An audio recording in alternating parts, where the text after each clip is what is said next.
Kenapa harus juga membuat sebuah indeks partisipasi pilkada? Potret partisipasi masyarakat di setiap tahapan pemilu ataupun pilkada itu yang jarang kita sentuh. Padahal itu juga pasti punya makna. IPP pemilu dan IPP pilkada ini championnya kita. Bahkan championnya KPU. Kita mayoritasnya di bawah, di involvement. Nah, tapi di pilkada itu dikejar, itu bisa levelnya engagement. Kita bukan hanya lembaga yang menyelenggarakan teknis pemilu ataupun pilkada, ternyata juga harus riset dengan benar. Misalnya di Sulut itu Rabu Bacarita tentang pilkada. Saya jadi dapat insight, oh ternyata mereka mengoperasionalkan misi menjadikan KPU sebagai pusat kolaborasi dan kerjasama multipihak itu sangat operasional. Ada ya, ada yang baru. Oh iya, apa Bapak? Apa? Iya, Rutger Bregman juga, tapi moral ambition.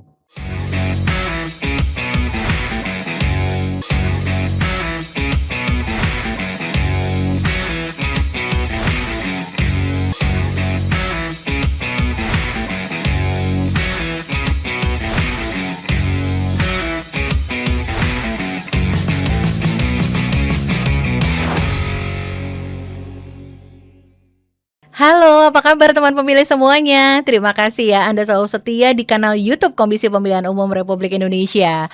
Hari ini untuk episode podcast KPU RI hari ini ada saya Reni sebagai host dan kita kedatangan tamu spesial. Dan pasti juga akan ngobrolin hal spesial juga khusus buat teman pemilih dimanapun berada saat ini. Kita sapa dulu yuk beliau. Selamat pagi, selamat siang, selamat sore Bapak Agus Melas. Halo Mbak Reni. Apa halo, kabar teman-teman. Bapak? Sehat ya Bapak? Ya, puji Tuhan. Alhamdulillah, sehat, puji Tuhan, baik, sehat ya Pak. Terlihat sehat juga ya kan teman pemilih. Terima kasih. Kita juga berharap semua teman pemilih dimanapun berada juga sehat ya Bapak ya. Sehat semua teman-teman ya. Sehat semua. Bapak juga terlihat sangat sehat. Kemudian kita percaya semua kolega Bapak yaitu Bapak dan Ibu pimpinan KPU semua juga dalam keadaan sehat ya Bapak ya. Iya, sehat-sehat kok mereka. Sehat semua ya Pak. Aktivitasnya juga tetap berlangsung dengan sangat ketat. Betul harus memproses segala hal-hal terkait dengan pasca gelaran pemilu dan pilkada tetap berjalan terus ya Bapak ya. Dan Bapak Pak Melas kalau boleh mengabarkan, membagi kepada teman pemilih akhir-akhir ini apa sih kabar yang bisa diceritain dari Komisi Pemilihan Umum nih Pak Melas? Ya kalau secara keseluruhan ya sebenarnya kan dengan berakhirnya pemilu maupun pilkada, tentu kita patut mengucapkan puji syukur kepada Tuhan Yang Maha Esa. Semua tanggung jawab kita sudah selesai tuntas. Kepala daerah, gubernur, bupati, wali kota sudah dilantik dan sedang berjalan ya menjalankan masa pemerintahannya. Betul. Nah kalau di KPU RI lebih banyak ke proses-proses evaluasi pilkada. Setiap divisi lakukan hal yang sama. Nah termasuk konteks akhir tahun ini ya kelihatannya banyak sekali kegiatan-kegiatan dalam rangka merekam segala pengalaman pelaksanaan pemilu dan pilkada, terutama untuk nanti merespon potensi revisi undang-undang pemilu di tahun depan misalnya kalau ini. Nah oleh karena itu ya semuanya disiapkan, termasuk di divisi kita kan sama. Nah, itu sudah sebagian besar pekerjaan juga dideliver dengan sangat baik, hasilnya sangat optimal. Alhamdulillah ya Pak. Nah, tinggal sekarang bagaimana memaknai pekerjaan-pekerjaan kita sehingga punya dampak ke depan. Ya salah satunya mungkin kita akan kupas di dialog sore ini ya, di diskusi sore ini. Betul. Tetapi juga pengalaman-pengalaman yang sudah kita lakukan itu bagaimana kemudian kita akan coba rumuskan langkah-langkah strategis ke depan dengan produk-produk yang kita miliki, produk pengetahuan yang kita miliki, dan kemudian bagaimana nanti dikolaborasikan dengan pihak luar, terutama apakah kolega sesama penyelenggara, lembaga penyelenggara ataupun penyelenggara dan juga kementerian-kementerian lembaga terkait. Baik. Sekarang sedang kita coba rumuskan lah untuk itu sampai akhir tahun ini. Kalau mendengar penjelasan singkat Pak Melas barusan ya teman pemilih, seolah-olah itu kayak habis berhenti selesai tahapan pemilu dan pilkada 2024, kayak udah langsung mau nyiapin untuk proses yang akan dilakukan 5 tahun lagi ya Bapak ya, seolah-olah ya kayak siklus gitu Ya, berarti. memang ini kan bagaimanapun Terus-terusan. siklus yang nggak bisa berhenti ya. Iya. Memang kita sudah melewati fase election proses Hmm. ataupun pre-election kemudian election proses. Nah, sekarang kan post-election. Ya, Nah, betul. artinya segala pengalaman, segala pembelajaran, lesson learned termasuk ya kisah sukses ya, Iya. ataupun catatan-catatan lah yang terjadi itu kan kita harus rumuskan sedemikian rupa sehingga menjadi produk pengetahuan yang diketahui bersama. Iya. Dan itu nanti pasti akan kita sumbangkan pada masyarakat secara luas maupun nanti pada pembentuk kebijakan di situ. Apa sih Iya. pengalaman KPU selama ini Iya. menyelenggarakan 2 event pemilu dan pilkada yang berlangsung skala nasional di tahun yang sama dan diselenggarakan pada satu hari yang sama misalnya, yang tidak pernah ditemui padanannya di dunia. Iya.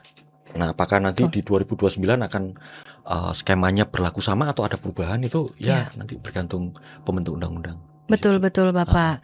Supaya untuk mengingatkan juga kepada teman pemilih bahwa seperti yang disampaikan Pak Melas, tergantung nanti kepada legislator, pembentuk undang-undang. Betul. Apakah nanti pemilu akan dilaksanakan masih dengan skema seperti ini ataukah seperti apa? Ya. Tentu semua pemerhati pemilu dan juga semua penjunjung demokrasi pasti juga mengharapkan ya Pak, Persis. langkah berikutnya nanti Persis. apa ya? Ya. Kayak mana nanti Ya. pemilu berikutnya Ya. gitu. Ya. Baik-baik. Dan Pak Melas dan juga teman pemilih sepertinya akan menarik sekali untuk melihat lebih detail lagi bagaimana KPU ini, sebagaimana cerita Pak Melas, akan memaknai, menceritakan hal-hal terbaik yang telah dialami, praktik-praktik terbaik, kemudian juga catatan, tidak hanya hal-hal terbaik yang telah ditorehkan, tapi juga pengalaman yang menjadi evaluasi ya Bapak. Betul. Salah satunya itu tercermin dalam bagaimana KPU ini melaksanakan atau melakukan pekerjaan-pekerjaan di tahapan post election ini, setelah pemilu pilkadanya ini. Kalau kemarin nih teman pemilih dan juga semua masyarakat Indonesia dimanapun berada sempat mendengar bagaimana Pak Melas sudah menceritakan tentang indeks partisipasi pemilu 2024, yang mana perlu digaris bawahi lagi, distabiloin lagi, warna-warna cerah lagi, bahwa ini the first in Indonesia. Pertama kali dalam sejarah demokrasi di Indonesia kita melakukan membuat suatu indeks partisipasi pemilu. Betul. 2024 ya Bapak. Betul. Ini kalau teman pemilih semua mau lihat, ini podcastnya yang ini nih. Nah, bicara tentang indeks partisipasi pemilu. Wow, Bapak izin boleh nggak ditunjukkan nih? Ada barangnya loh. Nih, covernya seperti ini dan judulnya adalah Indeks Partisipasi Pemilu pada Pemilihan Umum tahun 2024. Nanti teman-teman bisa juga mengakses, ini bisa diakses.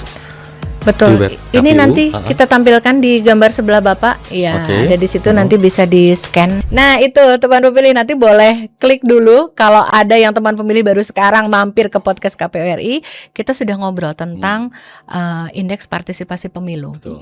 Yang mana waktu itu kita bisa mengingat dengan jelas ya teman pemilih bahwa saat itu saja Pak Melas sebenarnya menggarisbawahi pernyataan di mana ini sebenarnya sebuah hal yang bisa dibilang mustahil nggak sih mengimpikan hal seperti ini bisa direalisasikan nggak sih membuat sebuah indeks partisipasi pemilu yang mana ini baru pertama kali dimunculkan di dalam sejarah demokrasi atau pemilu di Indonesia bahwa partisipasi masyarakat pada pemilu itu tidak hanya dilihat pada hari H pemilu, orang datang, berapa jumlah yang datang menggunakan hak pilihnya Bapak, tetapi juga dilihat semua aktivitas lain yang telah dilakukan masyarakat terlibat dalam setiap tahapan pemilunya ya Bapak. Dan ternyata kalau teman pemilih ini coba nih editor, coba di highlight dulu layarnya kayaknya di layar saya ya. Ya, itu. Di situ di sebelah logo YouTube kita punya ada buku. Kita ini aja. Bapak juga punya ya? Ya, saya pegang juga. Tuh, Bapak coba mungkin berkenan perlihatkan ini saya. Kemudian dari angka ke makna. Nah, betul.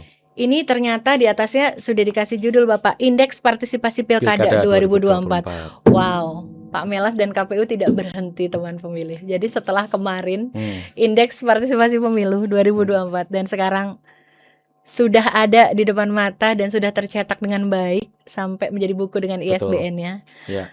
Bapak, why? Kenapa harus juga membuat sebuah indeks partisipasi pilkada?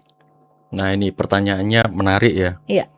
Tapi yang jelas, Mbak Reni, teman-teman semua, IPP ini baik yang pemilu dan pilkada, ini memang bagian dari komitmen KPU sejak awal di akhir tahun 2022 bahwa kita secara kelembagaan tentu di setiap periode harus memperbaiki kualitas dan melakukan peningkatan kualitas manajerialnya.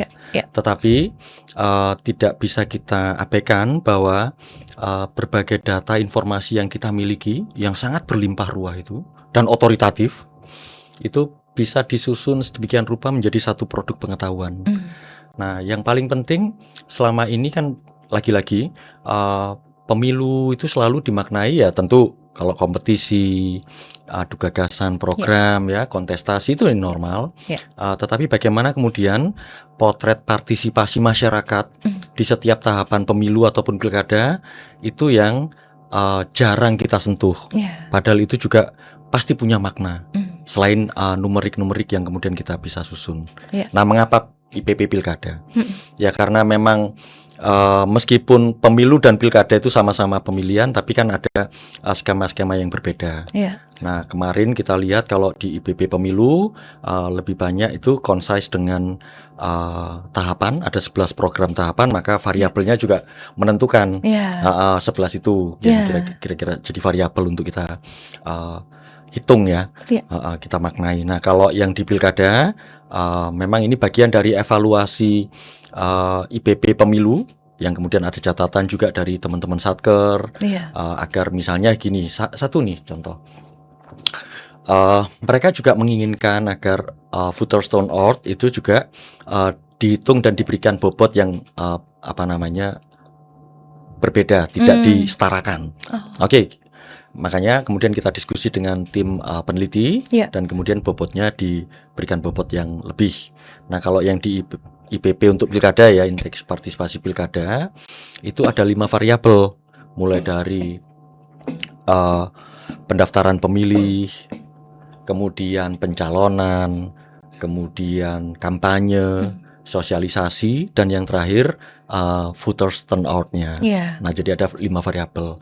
Nah, lagi-lagi kalau kita lihat sebenarnya tentu kami di KPU RI sangat mengapresiasi bukan hanya tim peneliti tetapi Satker kita, karena kemarin yang dipotret itu kan 508 satuan kerja kabupaten kota untuk pemilih pilkada bupati wali kota dan juga 37 provinsi. Jadi itu skalanya luar biasa masif untuk satu jenis pemilihan yang diselenggarakan secara nasional. Dan tentu kami sangat mengapresiasi karena nanti mungkin ada pertanyaan bagaimana tantangan dinamikanya, tapi overall ya, pada akhirnya teman-teman satuan kerja kita, Satker kita, provinsi dan kabupaten kota akhirnya memang makin comply dengan segala skema dan kemudian bagaimana IPP ini dari satu sistem bekerja. Misalnya ketepatan waktu, mereka kemudian disiplin dalam mengumpulkan data dan menginput data karena begitu diinput itulah yang akan muncul dan itulah kemudian cermin dari satuan kerja kita bagaimana dia bekerja memaknai indeks partisipasi pilkada. Nah, kalau pimpinan KPU RI sudah tidak bisa lagi masuk tuh. Nanti akan masuk kategori apakah involvement, engagement, ataupun participatory, itu murni berangkat dari disiplin teman-teman Satker ya, dalam mengisi data-data relevan yang dibutuhkan. Dan hasilnya bisa kita lihat dari IPP pemilu yang kita kerjakan kalau tidak salah sekitar makan waktu 15 bulan.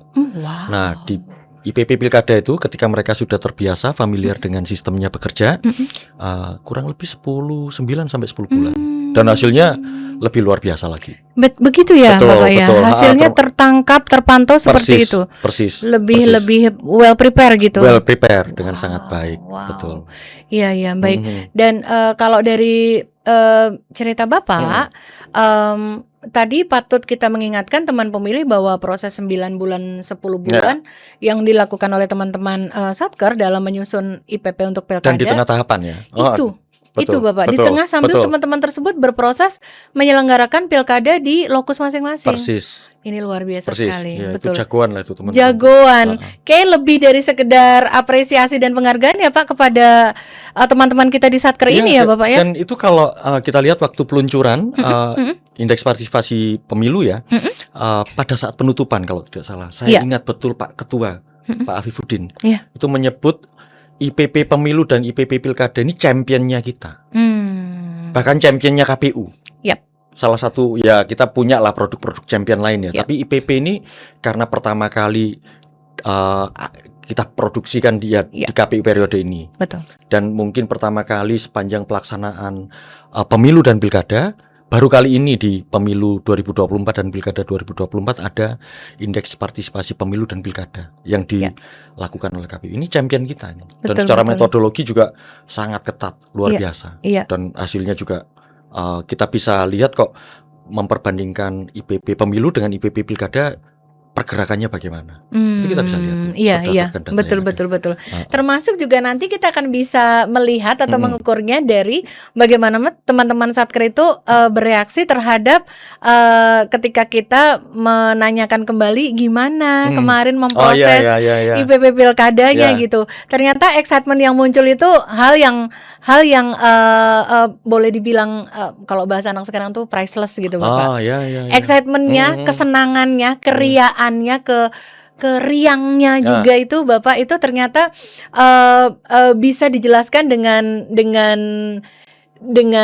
vibe semangat itu kerasa sekali gitu Pak. Gitu ya. Jadi ada novelty yang kemudian sangat antusias gitu ya. Betul, ada antusiasme yang ditunjukkan dan bahwa mereka merasa sangat siap karena sudah terlatih dengan bagaimana menyusun IPP pemilu, kemudian harus menyusun IPP pilkada. Tapi itu kita akan bicara lebih lanjut lagi tentang itu nanti Pak Melas, karena tadi teman pemilih Bapak sudah menyinggung tentang peluncuran nih. Nah, ternyata dengan adanya buku yang sudah terbit ini, which is nanti kalau teman pemilih ada yang ingin baca ini juga Bapak, lihat ini juga nanti bisa hubungi Komisi Pemilihan Umum, Sekretariat Jenderal di semua medsos kita, bisa hubungi kami, bisa DM kami bagaimana caranya untuk bisa membaca atau melihat isinya ini ya teman pemilih semua. Nah, ini adalah salah satu produk yang menandai bahwa indeks partisipasi Pilkada 2024 itu telah diluncurkan atau di launching ya Pak Melas ya, betul. Dan itu telah kita lakukan di waktu kemarin beberapa minggu sebelum podcast ini tayang. Dan sepertinya kita perlu ngajak dulu teman pemilih untuk melihat suasananya waktu itu ya Bapak ya. Baik. Nah, kita akan ajak dulu teman pemilih, coba saksikan yang satu ini nih, suasana ketika kita melakukan peluncuran secara resmi indeks partisipasi Pilkada 2024. Coba saksikan dulu ya. Rapat koordinasi Divisi Sosialisasi Pendidikan Pemilih dan Partisipasi Masyarakat tahun 2025 dengan ini dinyatakan dibuka. Terima kasih. Assalamualaikum warahmatullahi wabarakatuh.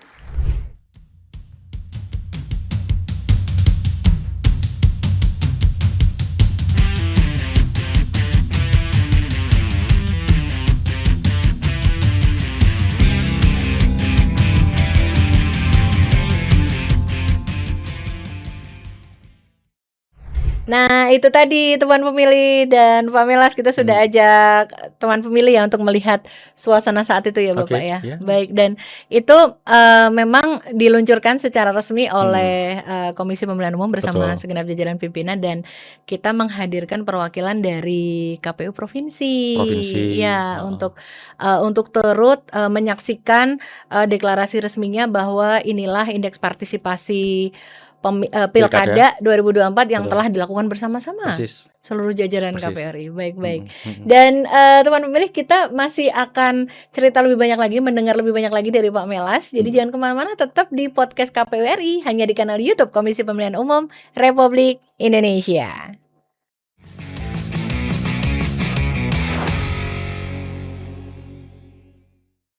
Teman pemilih, terima kasih banyak. Anda tetap setia di kanal YouTube Komisi Pemilihan Umum Republik Indonesia. Dan tentu hanya di podcast KPU RI untuk episode spesial hari ini. Bersama saya Reni sebagai host. Dan tamu spesial kita hari ini yaitu Bapak Agus Melas. Bapak, tadi di sesi 1 kita udah ngobrol tentang why harus ada lagi nih. Kemarin sudah indeks partisipasi pemilu, sekarang indeks partisipasi pilkada 2024. Betul. Dan itu kita sudah kembali diingatkan apa esensinya, apa urgensinya gitu. Tapi kalau Bapak sendiri dalam kemarin berproses memimpin untuk pilkada 2024 yang sudah digelar oleh teman-teman KPU sebagai penyelenggara di level provinsi atau Kap Kota se-Indonesia, kalau Bapak melihat potret secara keseluruhan bagaimana partisipasi pada pilkada 2024 itu, bagaimana Bapak menceritakannya? Ya, Mbak Reni. Jadi kalau partisipasinya, karena memang kita kan tidak bisa lihat lagi parsial ya, hanya hari H gitu. Karena bagaimanapun juga output di hari H atau bagian akhir di hari H itu kan tidak bisa dilepaskan dari proses sejak awal tahapan. Kita bisa lihat misalnya kalau dalam konteks scoring ya, scoring itu kan masuk kategori partisipatori itu kan 77,5%. Jadi kalau misalnya posisinya kita ukur misalnya di bawah itu kan mungkin kategorinya masuknya ke engagement maupun involvement. Tapi kalau kita lihat sebenarnya secara garis besar ini ada tuh lanskap IPP Pilkada 2024 membaca makna partisipasi misalnya di halaman 80 kan kita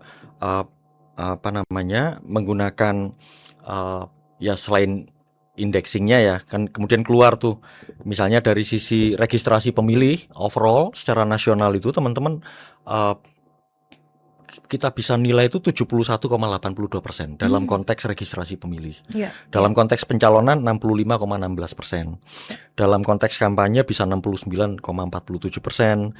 Sojikli Parmasnya bisa hampir 61% ya, 60% ya. 61 lah poinnya. Dan kemudian yang VTO 70,80 dan itu tergambar tuh nanti ketahuan hampir biasanya dia indeks ini nanti juga tercermin di tingkat partisipasi hari H. Nah itu.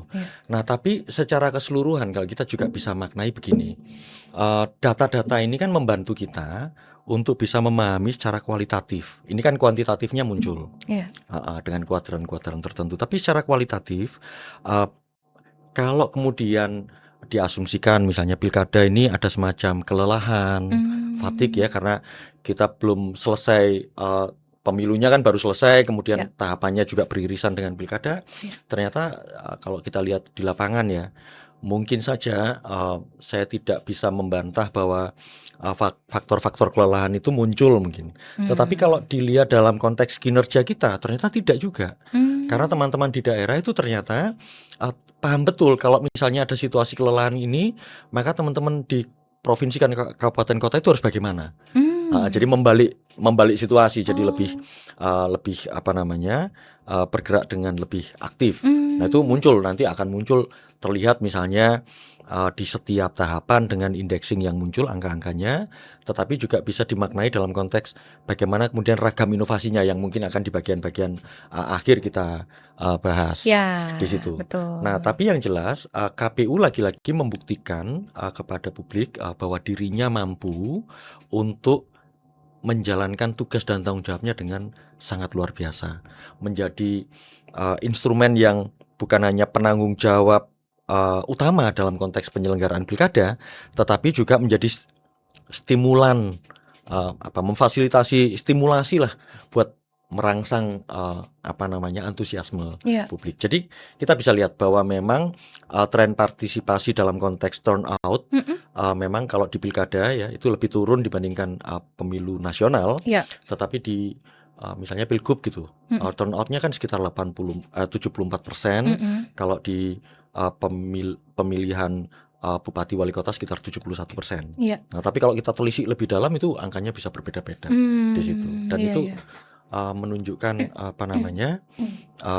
komitmen kita ya sebagai lembaga yang memegang tanggung jawab dalam menyelenggarakan pilkada itu bisa dijalankan dengan sangat optimal oleh teman-teman di provinsi dan kabupaten kota.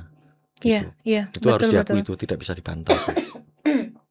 Baik Bapak, dan ternyata kalau ada pihak yang menyampaikan secara hitungan partisipasi dari sisi jumlah yang menggunakan hak pilihnya atau voters turnout, itu juga tidak di semua daerah berlaku sama sih Oh Bapak, iya kan iya, bisa beda-beda beda-beda tuh, ya. betul. Provinsi A untuk pilgub wagubnya ternyata lebih tinggi Ya, voters turnout untuk pilkadanya. betul betul. Kenapa? Karena kemarin ada cerita dari teman penyelenggara di provinsi tertentu, ya berarti mungkin di lingkup lokus provinsi ini memang sedekat itu Ya. isu tentang bagaimana kita memilih calon pemimpin daerah kita. Persis. Ada mungkin ya Bapak di daerah lain, mungkin kabupaten atau provinsi lain yang ternyata lebih tinggi partisipasi masyarakat ketika pemilu Betul. dibanding ketika Ya. pilkada. So, Ya. sangat variatif Ya, sekali. kalau kita dalami nanti datanya pasti akan berbeda-beda. Tetapi Betul. memang kan kita lihat agregatnya ya, Iya. normalnya. Iya. Kalau yang partisipasi turnout ya di pilkada itu ya normalnya secara nasional ya, Iya. itu lebih rendah dibandingkan nasional. Tapi kalau ditelisik lebih dalam belum tentu. Iya. Gitu. Itu tadi angka rata-rata Ya, nasional gitu ya rata-rata. Bapak ya. Benar. Tapi ya betul tadi Bapak sampaikan ketika dicek satu-satu berbeda-beda nih, ternyata teman pemilih boleh dicek masing-masing dan semua ternyata yang berbeda-beda itu punya cerita-cerita Ya, yang berbeda punya juga. makna di balik itu semua. Iya, makna yang berbeda juga betul. gitu. Omong-omong kemarin pilkada Bapak milih di mana? Saya di Jakarta. Jakarta ya. Oh, Saya KTP udah sih. warga daerah khusus Jakarta. Daerah saya. khusus Jakarta. Sejak ya. 2005. Berhati-hati sejak 2005 sekali. saya. Betul ya Bapak, sekarang udah daerah Iya, khusus iya, iya. Jakarta. Iya betul ya. Nah, teman pemilih gimana di tempat pilkada, di tempat teman pemilih gimana? Di provinsi ataupun di kap kota tempat teman pemilih tinggal, Ya. gimana? Lebih rame ketika pemilihan di TPS pas pemilu atau jauh lebih rame ketika pas pilkada? Pilkada. Ayo coba komen ya di kolom komentar ini ya, biar kita tahu ceritanya masing-masing gimana gitu. Nah Bapak, setelah Ya. kita mendapat gambaran besar tentang potret partisipasi ketika pilkada 2024, sebenarnya kalau Bapak boleh bercerita, buka-buka dapur sedikit gitu tentang kita menyusun indeks partisipasi pilkada ini, kalau Bapak melihat secara luas itu tantangan khususnya apa yang membedakan dengan saat kita menyusun indeks partisipasi pemilu ya? Ya, sebenarnya tantangannya itu masih klasik kok. Kadang-kadang ya keterlambatan, kemudian data-data yang masih tercecer, tapi itu makin lama makin kecil. Dan itu terlihat, misalnya gini, Mbak Reni, kalau tantangannya sih pasti ada saja lah. Di setiap satker kan juga mengalami dinamika masing-masing. Tapi kalau kita lihat dan kita perbandingkan, misalnya begini, taruhlah memang baik IPP yang pemilu dan IPP yang pilkada untuk level partisipatori, untuk level provinsi, memang pergerakannya tidak terlalu signifikan. Jadi yang tingkat partisipatori ya, untuk yang provinsi ya, Partisipatori itu skor tertinggi. yang skornya cut off-nya di 77,5 ya. Ke atas. Ke atas gitu. Nah, itu kalau kita lihat memang mengalami kenaikan 2 kali lipat. Tapi kalau dari sisi jumlah numeriknya kan nggak terlalu banyak. Misalnya kalau di pemilu itu ada 2 provinsi, kalau yang di pilkada ada 4. Oh, wow. Oke, tapi 2 kali lipat memang. Yeah. Nah, dibandingkan 38 atau 37 provinsi. Oke. Nah, tetapi yang menarik adalah di wilayah kuadran tengah. Kan itu kan kita level kategorinya kan partisipatory, engagement, involvement. Nah, ini yang bergerak luar biasa dan itu menunjukkan teman-teman itu mampu berdinamika dengan segala kendala tantangan yang dihadapi. Misalnya di IPP yang pemilu itu ada 31 provinsi, 83,83% ya. Maka ini bisa dikatakan kalau yang pemilu itu ada 28 provinsi atau 73,7% untuk pemilu ya, yang masuk kategori engagement. Yeah. Nah, setelah mereka terbiasa dengan bagaimana cara IPP bekerja, Iya. maka di pilkada itu naik menjadi 31 provinsi atau 83%. Wow. Nah, yang involvement level terendah, Iya. level terakhir itu makin lama makin kecil. Nah, itu juga tercermin di bukan hanya provinsi. Ternyata untuk yang kabupaten kota juga sama. Oh wow. Nah, ini sekali lagi menunjukkan bahwa teman-teman itu mampu menjawab tantangannya, Ya. mampu menyelesaikan permasalahan yang dulu di IPP muncul, Ya. sekarang kemudian di IPP pemilu ya, Ya. indeks partisipasi pemilu itu muncul, itu diatasi di indeks partisipasi pilkada. Misalnya, Iya, iya. kalau di pemilu untuk yang level kabupaten kota itu ada 23 kabupaten kota atau 4,5% yang masuk kategori partisipatori. Nah, pada saat pilkada itu juga nggak berubah, naik satu saja dari 23 menjadi 24, Oh iya. 4,7%. Ya. Kelihatannya memang nggak besar, tetapi yang paling besar itu di level engagement. Jadi semuanya bergerak ke tengah. Oh. Dulu mereka berada di kuadran paling akhir, Iya. sekarang pada bergerak ke tengah, dan itu menurut saya capaian yang luar biasa. Misalnya sebagai perbandingan, pada saat penyusunan IPP pemilu lalu itu ada 172 kabupaten kota Iya. atau 33,5% total populasi yang melaksanakan pemilu di kabupaten kota itu Iya. masuk kategorinya engagement. Nah, ketika penyusunan IPP pilkada yang masuk kategori engagement itu sudah 446. Wow. Udah 87,8%, Sebagian besar itu. Iya. hampir 88%. Betul. Jadi kita bisa lihat bahwa fakta ketika menyusun IPP pemilu mereka mengalami banyak kendala, hambatan, segala macam, tantangan, dan durasi waktunya kan waktu itu 15 bulan. Nah, sekarang dengan tetap mereka dengan beban yang tidak juga bisa dibilang ringan. Iya. Di pilkada juga tahapannya harus tetap dijaga dengan sukses. Benar. Tapi penyusunan IPP pilkada juga harus dilakukan. Itu bergerak dari 172 itu menjadi 446. Dari 33,5% menjadi 88%. Wow. Masuk ke tengah. Jadi kalau artinya gini, ini mungkin akan ada pemaknaan baru dari sini. Begitu, Bapak? Betul. Jadi oke lah, dulu saya mungkin kalau level kelas itu saya paling bawah tuh. Kita mayoritasnya di bawah, di involvement.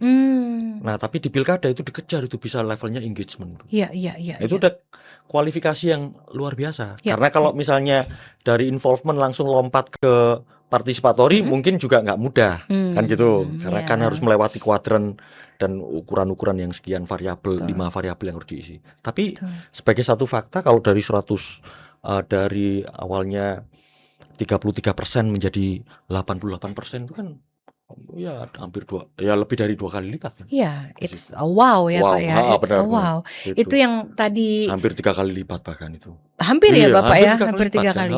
Itu yang tadi saya sempat sampaikan ke Bapak bahwa itu terbacalah excitement bagaimana teman-teman di KPU provinsi dan Kabupaten kota berani menerima tantangan ini ya, Bapak ya. Persis. Itu yang luar biasa gitu. Dan itu sebenarnya mereka juga punya kesadaran bahwa instrumen ini jadi instrumen yang sangat objektif.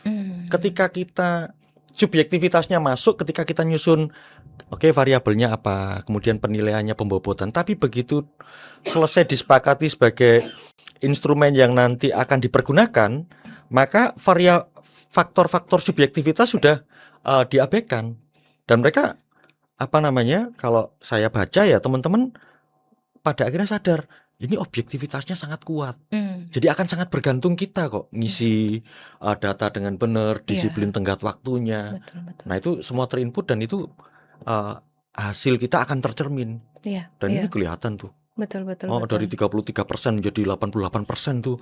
Dari levelnya involvement, dan kemudian yaitu kan kita tidak bisa bilang mayoritas lagi, tapi mayoritas luar biasa mutlak kan? Ya. Mutlak kan?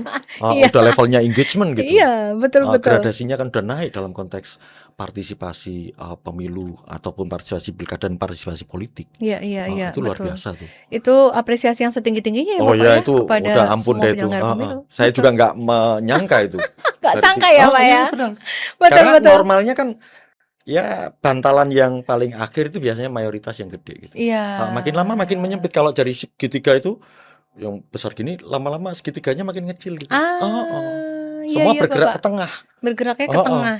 Ini ke kayak tengah itu maksudnya kecil, naik dan iya, menuju lebih bagus gitu. betul kayak Gucci kali Pak, Oh, kecil, oh. gendut di tengah, terus Persis baru agak kayak ngerucut lagi gitu ya, sedikit. gitu akhirnya. Iya iya Bapak. Menarik tuh. Dan itu tadi hal ini semua proses ini dilakukan bersama-sama dengan semua penyelenggara pemilu di provinsi dan Ya, kota ya. itu sambil menyelenggarakan Oh, pilkadanya. betul, Pilkada 2024. betul. Itulah kita Di situ. tidak henti-hentinya memberikan apresiasi yang Ya. dan semua wow ini ya Wow, Pak ya, semua wow. Dan Wah, kita luar biasa. baru kali ini benar-benar ditantang untuk membuktikan diri kita bukan hanya lembaga yang menyelenggarakan teknis pemilu ataupun pilkada, ternyata juga harus riset dengan benar. Nah ini. Luar biasanya Dan hasilnya penyelenggara pemilu. 2. Indeks partisipasi pemilu dan indeks partisipasi pilkada 2024. Yang nanti pasti metodologinya sangat berguna buat kemajuan bangsa ke depan. Dan mungkin pemilu-pemilu di dunia Persis, juga ya Bapak persis, ya. iya. Sampai saat ini, ayo Bapak jujur, sudah berapa negara yang ketuk pintu ke KPU pengen belajar tentang bagaimana KPU menyelenggarakan pemilu dan pilkadanya. Jujur aja kemarin ada negara sebelah yang nanya ada gimana. beberapa ya. Ya kan Bapak ya. Teman-teman kita harus berbangga itu luar biasa. Ada beberapa negara yang jelas itu minta kami di-assist dong. Nah, memang sekarang PR kita itu kan gini, bagaimana kemudian produk-produk pengetahuan yang kita hasilkan berdasarkan pengalaman dan dinamika yang sangat luar biasa mengelola pemilu dan pilkada dengan skala yang luar biasa itu kemudian dikemas dan kemudian anggaplah dibahasa Inggriskan deh atau dibahasakan agar dikonsumsi oleh pihak lain. Nah, kalau misalnya mereka bisa mengkonsumsi dalam bahasa yang anggaplah ya bahasa internasional, bahasa Inggris gitu, mungkin akan juga saya khawatir kok nanti banyak yang akan ngetuk pintu lagi. Di situ. Ya mau berkunjung tanya lagi, Iya, minta dikawal ya Bapak bahkan ya. jangan-jangan minta asistensi teknis. Minta asistensi juga gitu. Gitu. Kemarin secara real sudah ada yang ketuk pintu khusus nanya bagaimana KPU di Indonesia itu menyelenggarakan pemilu luar negeri. Persis. Nanya detail teknisnya, wow. Ya. Berguru kepada KPU di Indonesia. Ya, betul, mengelola More than proud. Daftar pemilu di luar negeri ya. Pemilu di luar negeri. Ini real loh teman pemilih, benar-benar. Dan Karena kita itu kan punya hampir 2 juta pemilih kalau nggak salah di luar negeri yang harus difasilitasi juga di sekian ratus negara. Persis di 128 perwakilan. 128 perwakilan, bukan angka yang kecil. Oh iya. Dan sudah selesai dilakukan, alhamdulillah dengan lancar. Betul. Ada satu negara juga juga minta untuk kita asis penyelenggaraan pemilunya. Sudah ada permohonannya ke KPU. Dengar-dengar kemarin negara yang kata-katanya di nama negaranya digunakan sebagai hashtag kata kerja itu juga sebenarnya betul. yang katanya baru dibentuk lagi pemerintahan barunya setelah kejadian besar di negaranya itu sudah ketuk pintu loh teman pemilih untuk minta berguru kepada KPU bagaimana KPU menggelar pemilunya gitu. Mau tahu apa DM kita ya. Apa DM kita? Di hashtag ya Pak Melas ya. Jadi hashtag di kan gitu. Aduh, benar-benar deh. KPU aja sempat kena gitu. Tapi mereka belajar dari kita. Iya, mereka belajar dari kita gitu. Negara tersebut mungkin mereka ingin menggelar yang lebih baik ya Pak ya. Betul. Kepada siapa sih harus melihat, harus look up ya kepada yang menurut mereka terlihat atau terbukti lebih baik dalam menyelenggarakan tata kelolanya. Dan yang mereka pandang adalah KPU di Indonesia. Begitu. Saya lebih dari bangga mendengar itu Bapak. Jadi itu sebuah pujian kepada jajaran pimpinan dan semua penyelenggara pemilu. For sure. Dan Bapak, kita perlu untuk memberitahu kepada teman pemilih tadi beberapa bisa dibilang hasil indeks partisipasi pilkada 2024 yang tadi sempat di-mention sama Pak Melas tadi. Level yang paling awal itu adalah involvement, kemudian di atasnya adalah engagement, di atasnya adalah participatory. Dan kita perlu kasih bocoran nih kepada teman pemilih. Ini angka realnya, siapa tahu teman pemilih pengen tahu seperti apa detailnya. Nah, ini sudah ada di sini. Bapak snap bisa Bapak? Hasil pengukuran indeks partisipasi pilkada pada tingkat provinsi yaitu sebanyak 4 provinsi atau 10,8% masuk dalam kategori partisipatory. Sebanyak 31 provinsi atau 83,8% masuk dalam kategori engagement. Sebanyak 2 provinsi atau 5,4% masuk dalam kategori involvement. Hasil pengukuran indeks partisipasi pilkada pada tingkat kabupaten kota yaitu sebanyak 24 kabupaten kota atau 4,7% masuk dalam kategori partisipatory. Sebanyak 446 kabupaten kota atau 87,8% masuk dalam kategori engagement. Sebanyak 38 kabupaten kota masuk dalam kategori involvement. Nah, teman pemilih, itu tadi angka secara tabel biar teman pemilih bisa ngepost sebentar YouTube-nya supaya bisa dilihat, oh ternyata daerah ini masuk angka ini, kabupaten ini, provinsi ini, dan yang tertinggi ternyata adalah ini. Dan ini sekaligus sebuah fakta, Pak Melas, yang ingin kita bagikan kepada kepada teman pemilih bahwa dari proses acara peluncuran secara resmi Indeks Partisipasi Pilkada 2024 kemarin yang tadi videonya kita sempat lihat di awal, kita mendapat kesempatan untuk bisa bertemu dengan beberapa sesungguhnya 4 KPU provinsi yang masuk dalam level tertinggi yaitu partisipatory. Nah, kita berkesempatan untuk bisa wawancara dan bercerita langsung karena kita mendirikan booth podcast portable. Betul. Dan itu luar biasa tuh. Iya Bapak, thank you Bapak. Dan langsung on the spot. On the spot iya. Omong-omong kalau teman pemilih mau lihat dulu ini pimpinan KPU Pak Melas bersama pimpinan Pak Ketua dan pimpinan yang lain sempat mengunjungi juga ini dia. Nah, ini sempat mengunjungi ketika suasana sebelum peluncuran. Termasuk juga produk-produk pengetahuan yang kita display seperti kafe buku ya. Book cafe. Book cafe. Jadi waktu peluncuran IPP Pilkada bukan hanya hasil laporan penelitian IPP Pilkadanya yang kita luncurkan, tetapi ada suplemen yang kalau nggak salah 80 buku dengan tema yang berbeda-beda dari berbagai provinsi dan kabupaten kota sebagai produk pengetahuan yang dihasilkan melalui pengalaman mereka mengelola pilkada, dan itu luar biasa tuh. Itu luar biasa, itu Bapak. jagoan itu KPU itu. Dan semuanya top. ISBN gitu. Betul. Sudah ada ISBN itu jadi sebuah sertifikasi internasional yang dikelola oleh Perpusnas, teman-teman. Jadi ketika sebuah buku itu sudah ada nomor ISBN-nya, buku itu bisa dijadikan dasar sebuah riset atau penelitian-penelitian gitu. Mungkin kita tunjukkan dulu juga kali gambar boleh. Ketika pimpinan berkunjung ke book cafe yang kita buat pop up di saat itu Bapak. Nah, ini dia. Kita snap lagi Bapak. 1, 2, 3.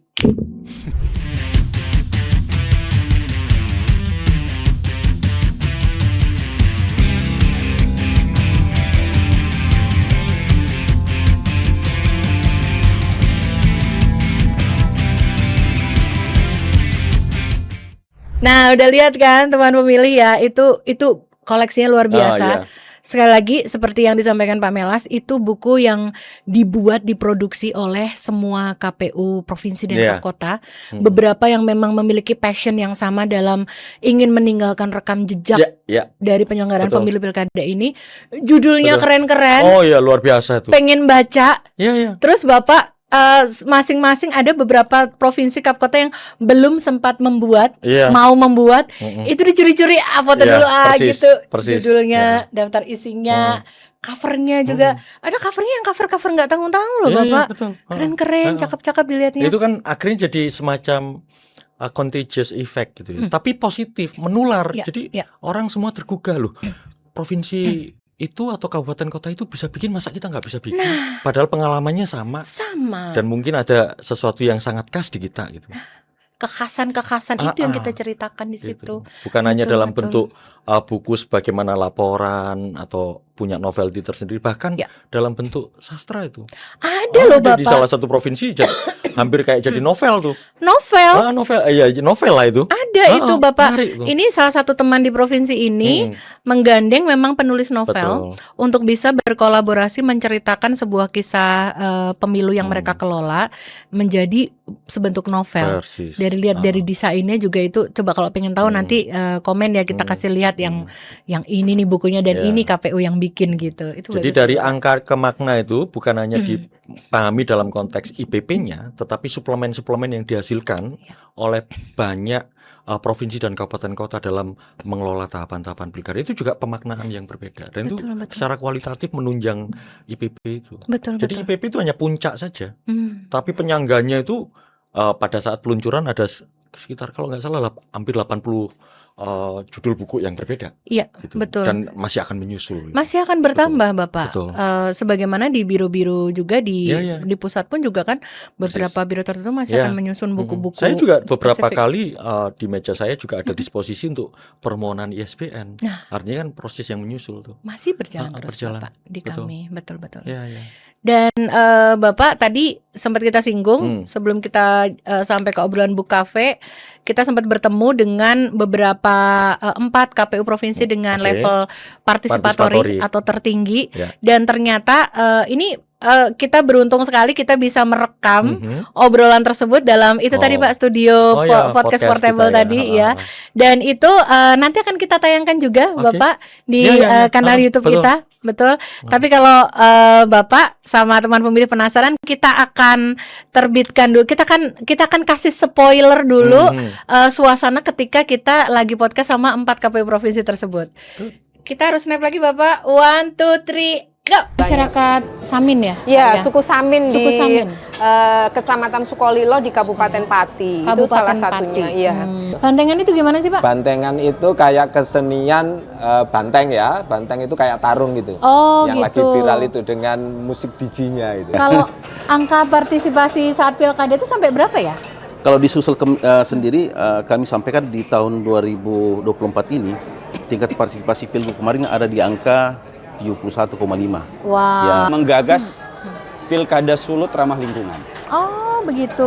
Dan kami melibatkan relawan kurang lebih 1.500 relawan di 15 kabupaten dan kota. Iya. Nah, itu teman pemilih, itu adalah suasana ketika kita podcast dengan 4 KPU provinsi yang bisa dibilang effortnya tercatat paling maksimal, Bapak. Itu kalau nggak salah Jawa Timur, Jawa Tengah, Sulawesi Selatan sama Sulawesi Utara ya. Exactly. Ingat dengan nyata ya Bapak ya, teringat sekali. Baik. Betul. Itu 4 provinsi luar biasa, teman-teman yang ada di sana. Selamat, the best. Saya sempat ceritakan off cam nih teman pemilih kepada Pak Milas bahwa Ibu dan Bapak Kadif yang sempat kita interview mewakili provinsinya di ketika podcast tersebut, beliau semua dapat menceritakan apa yang saya sebut Bapak, excitement yang berapi-api. Ketika ditanya apa tantangan dalam menggelar pilkada, apa tantangan dalam menyusun IPP pilkada, apa keseruannya dan apa hal paling berkesannya, itu semua mampu menceritakan dalam angle yang berbeda-beda Bapak. Tapi kesemuanya itu menularkan vibes excitement yang luar biasa. Saya hanya dengan bertemu dengan beliau berempat, mewawancarai seperti ini, beliau berempat itu saya bisa merekam, menangkap gambaran yang beliau-beliau ceritakan. Segini serunya pilkada di tempat kami melakukan ini, kami melakukan ini, itu dan kayak orang-orang yang tenaganya nggak pernah habis ya Pak ya gitu. Ini luar biasa banget loh Pak itu. Benar-benar ngeri itu, senang banget dan sangat bangga turut menjadi bagian dari yang bisa mendokumentasikan cerita-cerita tersebut Bapak. Nanti Pak Melas dan juga teman pemilih bisa akan lihat episode tersebut. Pendek-pendek setengah jam tapi seru. Iya pasti. Saya juga penasaran tuh. Pasti di setiap podcast dari 4 provinsi yang partisipatori ya, pasti ada novelty yang pasti berbeda-beda. Pasti itu saya berani janjikan. Ada good. kebaruan-kebaruan yang beliau-beliau ceritakan Bapak, dan itu kayaknya wah nggak salah memang 4 provinsi ini meraih level itu karena excitementnya tuh berapi-api gitu Bapak. Seneng banget sangat lihatnya. Terbukti ya, bukan hanya dalam konteks numeriknya di atas cut off 77,5%, tapi ketika coba dinarasikan ternyata ngalir dengan sangat luar biasa. Iya betul, ngalir dengan luar biasa dan angle-nya sungguh berbeda. 4 ini nggak ada yang sama Pak, bener-bener. Seneng banget ya lihatnya. Baik teman pemilih dan juga Pak Melas, kita selengkap ini, sekomprehensif ini ngobrolin indeks partisipasi Pilkada. Pilkada 2024. Tapi ada bagian khusus yang ini sepertinya jadi favorit saya, ini saya pengen tanya ke Bapak tentang salah satu part bab yang ada di dalam buku ini, sama dengan ketika kita ngobrolin buku tentang indeks partisipasi pemilu 2024. Di buku indeks partisipasi Pilkada 2024 ini juga meng-highlight beberapa keistimewaan, kekhususan yang dilakukan oleh teman-teman KPU penyelenggara pilkada, ragam inovasi mereka dalam melakukan pendidikan pemilih. Ada beberapa nih, belasan nih yang disebutkan nih dalam salah satu bab di buku ini. Betul. Boleh tahu dong favorit Lamelas yang mana aja? Jadi sebenarnya Mbak Reni, ini semuanya favorit ya. Baik. Tapi Bijak. oke. Karena luar biasa memang dari sisi misalnya inovasi kan, misalnya. Anggaplah misal satu contoh misalnya teman-teman yang coba mengintegrasikan momentum pilkada dengan olahraga. Ya. Ada pilkada run misalnya. Itu kan momen yang sangat ya menyehatkan jiwa raga dan juga demokrasi. Oke. Ya. Itu menarik di banyak tempat juga menarik. Tetapi saya melihat ada 2 tempat ya. Ini kebetulan 2 tempat. Ya. Sulawesi Selatan dan Sulawesi Utara. Ini kenapa menurut saya luar biasa? Karena dalam konteks pilkada itu yang namanya provinsi itu benar-benar mengambil posisi sebagai leading sektor. Ini ada program sosialisasi, misalnya di Sulut itu Rabu Bacarita tentang pilkada. Dan itu program itu didesain sedemikian rupa untuk melibatkan kabupaten kota, dan itu sama. Dan itu ditanggung sama provinsi. Jadi kita bisa bayangkan di satu provinsi pada saat itu ada satu program yang sama, mau pemilu mau pilkada gubernur maupun bupati wali kota, semua lakukan program yang sama. Nah, itu Sulut. Jadi skalanya masif kan, satu provinsi itu.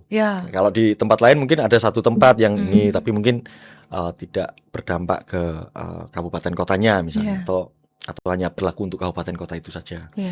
Nah, termasuk di Sulut itu sampai melibatkan level-level penyelenggara di tingkat kecamatan, OKP di tingkat kecamatan juga dalam konteks penyebarluasan informasi, sosialisasi. Jadi dan program itu program besar dan kemudian berlangsung kabupaten kota sampai bahkan level kecamatan dan melibatkan pihak-pihak eksternal. Sulawesi Selatan juga begitu. Sulawesi Selatan apa nih, Bapak? Misalnya dia nyebut Cafe Demokrasi. Di situ, dan juga melibatkan kabupaten kota, dan itu ditanggung oleh provinsi. Jadi satu langkah yang seragam dan mengintegrasikan program pilkada, sosialisasinya dan kemudian penggeraknya itu dengan momentum KKN tematik. Jadi anak-anak mahasiswa, teman-teman mahasiswa yang sekaligus KKN itulah kemudian jadi agen-agen sosialisasi. Dan itu berlangsung bukan hanya di level yang satu tempat berhenti, enggak. Jadi itu kan langsung provinsi dan itu menular sampai kabupaten kota dan itu dilakukan sama. Jadi kalau dari sisi inovasinya, ragam inovasinya banyak. Tetapi 2 tempat ini anggaplah sebagai satu contoh yang ragam inovasi itu kemudian tidak hanya diambil dalam konteks provinsi sebagai leading sektor, tapi itu juga langsung diselenggarakan sampai tingkat kabupaten kota dan bahkan sampai tingkat kecamatan. Dengan melibatkan bukan hanya penyelenggara tetapi pihak eksternal. Yang satu OKP, yang satu mahasiswa dalam konteks KKN tematik. Jadi mereka lah agen-agen itu. Dan itu kan sebenarnya selaras dengan misinya KPU. Kalau IPP kemudian buku-buku yang dihasilkan ya hampir 80 buku yang waktu peluncuran itu kan itu KPU menjadikan KPU sebagai pusat pengetahuan berbagi pengalaman dengan produk knowledge-nya. Nah, tapi yang kedua menjadikan KPU sebagai pusat kolaborasi dan kerjasama multi pihak. Dan itu kita belajar akhirnya. Saya sangat mengapresiasi untuk tentu semua provinsi ya, 37 provinsi karena mereka juga hebat-hebat. Tapi untuk 2 tempat ini saya jadi dapat insight, ternyata mereka mengoperasionalkan misi menjadikan KPU sebagai pusat kolaborasi dan kerjasama multi pihak itu sangat operasional. Dan kita layak untuk menjadikan itu sebagai contoh di situ. Itu kan sama kan dengan komitmen kita. Nanti kita juga belajar kok dari teman-teman di daerah inisiasi inovasinya, inisiasinya, termasuk KPU Jakarta Timur ya, yang menginisiasi museum perjalanan sejarah pemilu Indonesia. Oh itu luar biasa. Top banget itu. Top banget tuh. Top banget. Koleksinya mulai 55 itu ada tuh. Iya. Dan kita sekarang sudah ngumpulin sekitar 5.000 koleksi Lebih yang nanti sepertinya. lebih kan? Bapak. Iya, Ah, betul. Wah, Itu ide-ide dari teman-teman Kap Kota Provinsi itu kadang-kadang di luar yang kita pikirkan Iya. ya Bapak ya. betul. Wow, genuine Betul, banget dan kadang-kadang nggak nyangka di luar Iya, kotak deh iya, Bapak ah, gitu dan benar-benar. mereka keluarkan effort dengan Ya. ya concern mereka, ada bahkan mungkin biaya mereka mungkin keluar dari kantong pribadi itu. Pasti itu. Luar Pasti biasa tuh. sedikit banyak pasti Iya. kena Iya, gitu Bapak iya. ya. Iya betul. Mm-mm. Apresiasi yang luar Iya, biasa. iya. Selamat loh Sulut sama Sulsel dijadiin favorit sama Pak Melas. Oh iya, iya, itu. Tapi tetap Yang lain semua ya luar biasa. Kalau tetap. ini sih karena skalanya masif tuh. Ya. Diambil sebagai KPU provinsi yang ngambil posisi sebagai leading sektor dan kemudian itu menggerakkan Ya. kabupaten kota. Iya, Di situ iya. itu apa ya?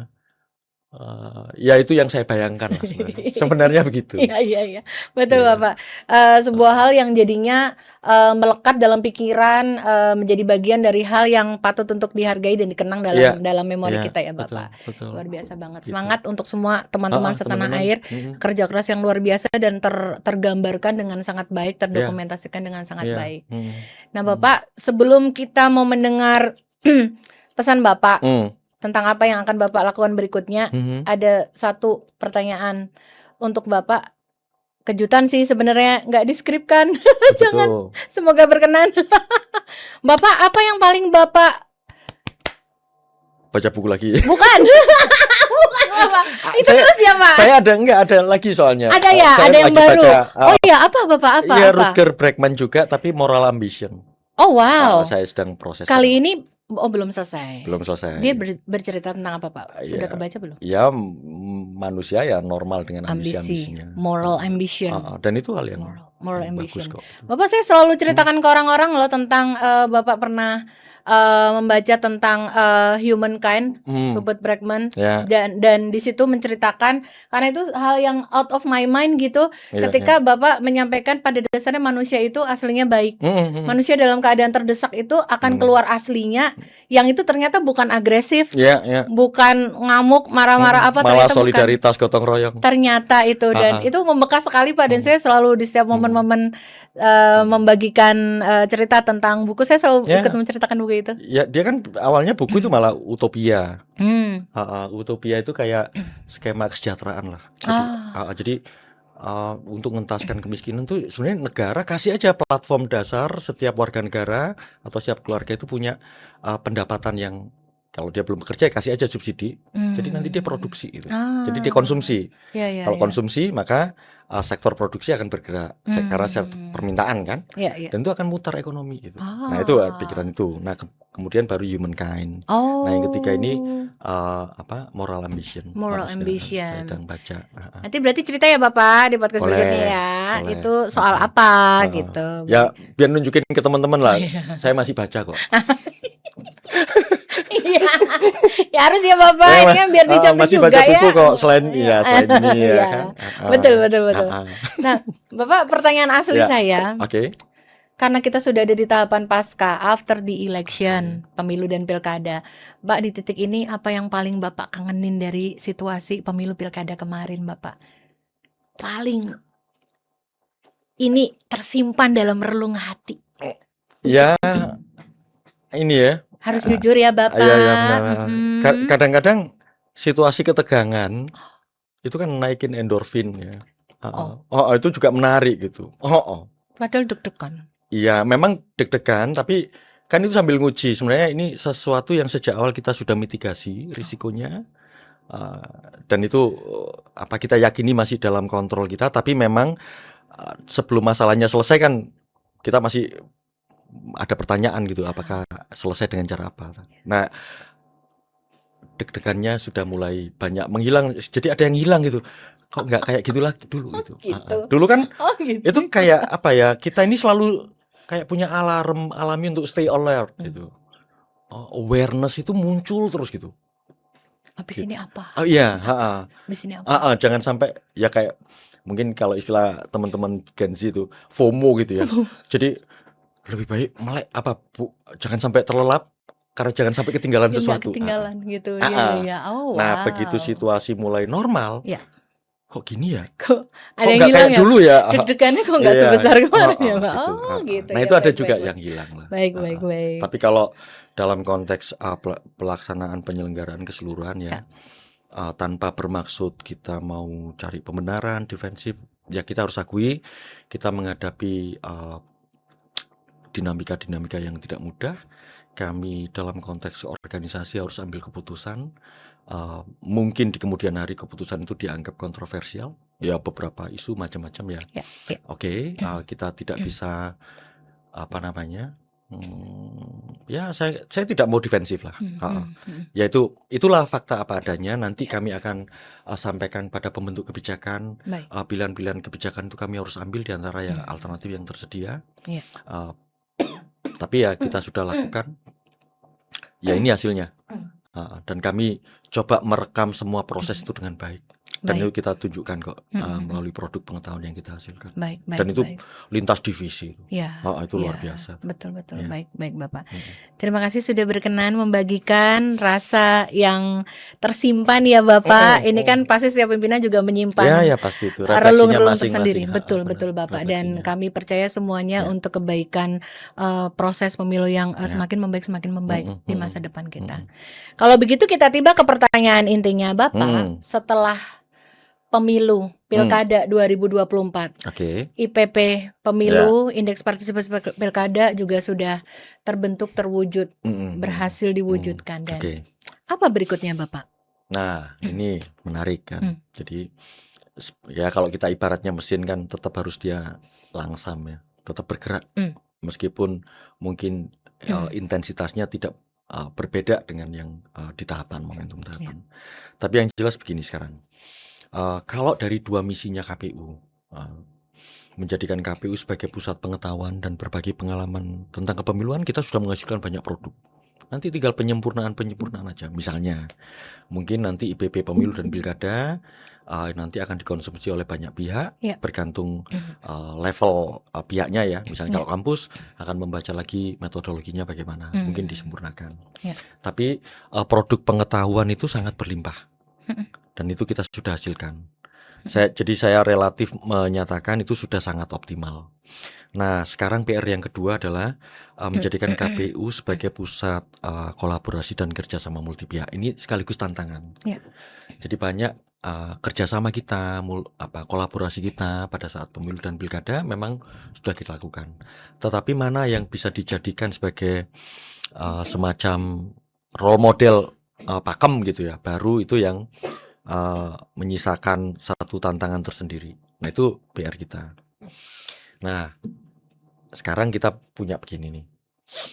Kita ini menghasilkan dua produk taruhlah di divisi ya.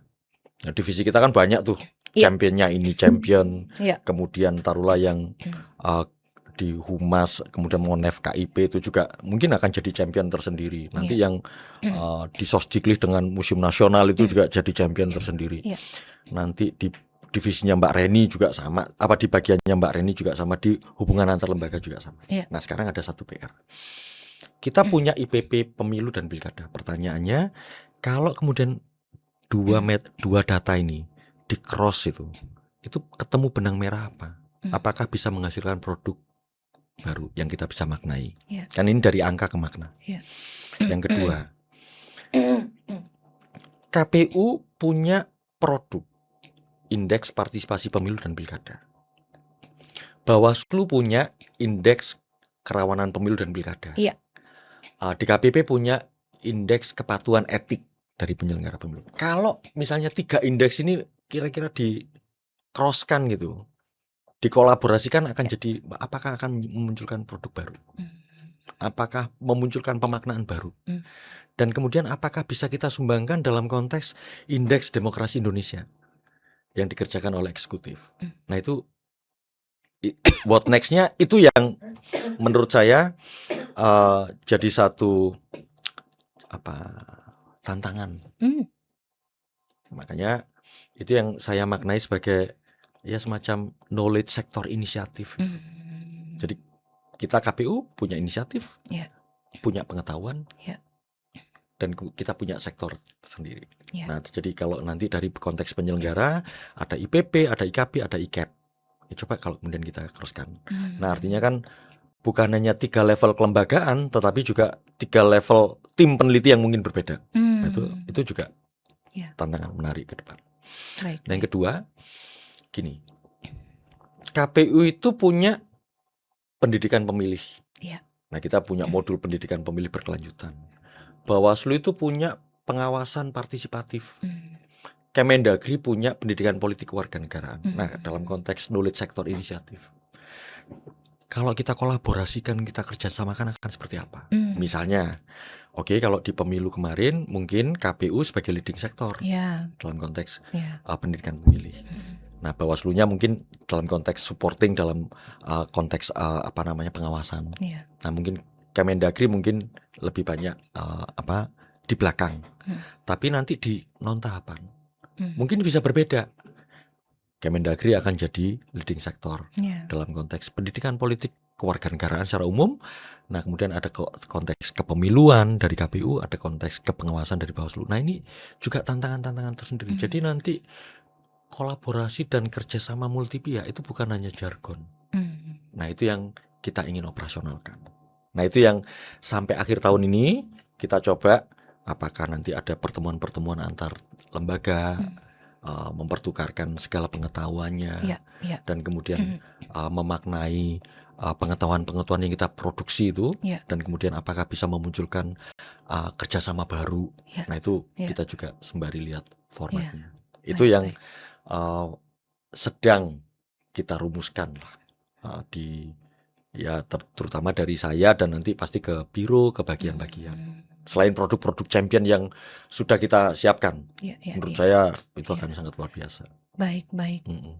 Bapak berarti tidak berhenti ya hanya di IPP pemilu pilkada. Jangan, Tidak berhenti hanya di jangan. pendidikan pemilih. Jangan. Ternyata masih ada lagi pos-pos Iya. berikutnya yang sedang kita Betul. kejar, sedang kita upayakan Persis. ya Bapak. Bahkan ke misalnya depan. gini, satu nih, kita menghadapi satu situasi pasca. Ayo soal isu keterbukaan informasi. Ya. Oke, kita menghadapi dinamika itu. Ya. Kita akui dan kemudian kita ambil kebijakan dan kita sekarang bergerak untuk mempersiapkan pelayanan informasi dan dokumentasi di KPU dengan sangat memadai. Ya. Dan kita benar-benar mengerjakan itu dengan sangat luar biasa. Saya malah berpikir mungkin ini akan jadi satu champion tersendiri.